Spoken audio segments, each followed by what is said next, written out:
material consciousness, and if it is aimed towards serving Krishna, it is Krishna consciousness. A surrendered soul serves Krishna without material considerations, anyavyavasita sunyam, jnanakarmadhyanavartam, unalloyed devotional service, which is transcendental to the activities of the body and mind, such as jnana, mental speculation, and karma, fruit of work, is called pure bhakti. Bhakti yoga is the proper activity of the soul, and when one actually engages in unalloyed, uncontaminated devotional service, he is already liberated. Sagunam samatityaita. Krishna's devotee is not subjected to material conditions, even though his bodily features may appear materially conditioned. One should therefore not see a pure devotee from a materialistic point of view. Unless one is actually a devotee, he cannot see another devotee perfectly. As explained in the previous verse, there are three types of devotees: Kanistha Adhikari, Madhyama Adhikari, and Uttama Adhikari. The Kanistha Adhikari cannot distinguish between a devotee and a non-devotee. He is simply concerned with worshipping the deity in the temple.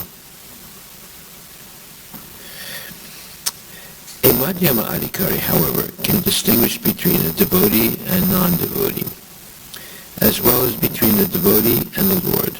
Thus he treats the Supreme Personality of Godhead, the devotee and the non-devotee, in different ways. No one should criticize the bodily defects of a pure devotee. If there are such defects, they should be overlooked. What should be taken into account is the spiritual master's main business, which is devotional service, pure service to the Lord. As stated in Bhagavad Gita, apichet sudaracharo bhajate mam ananyabhak sadur eva samantavya samyak vyavasito hisaha. Even if a devotee sometimes seems to engage in abominable activities, he should be considered a sadhu, a saintly person, because his actual identity is that of one engaged in a loving service to the Lord. In other words, he is not to be considered an ordinary human being. Even though a pure devotee may not be born in a Brahmana or Goswami family, if he is engaged in the service of the Lord, he should not be neglected. In actuality, there cannot be a family of Goswamis based on material considerations, caste, or heredity. The Goswami title is actually the monopoly of the pure devotees. Thus, we speak of the 6 Goswamis headed by Rupa Goswami and Sanatana Goswami. Rupa Goswami and Sanatana Goswami had practically become Mohammedans and had therefore changed their names to Dabira Kasa and Sakara Malika. But Sri Chaitanya Mahaprabhu himself made them Goswamis. Therefore, the Goswami title is not hereditary. The word Goswami refers to one who can control his senses, who is master of the senses. A devotee is not controlled by the senses, but is the controller of the senses.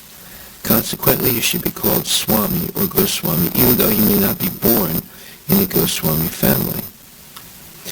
According to this formula, the Goswamis, who are descendants of Sri Nityananda Prabhu and Sri Advaita Prabhu, are certainly devotees, but devotees coming from other families should not be discriminated against.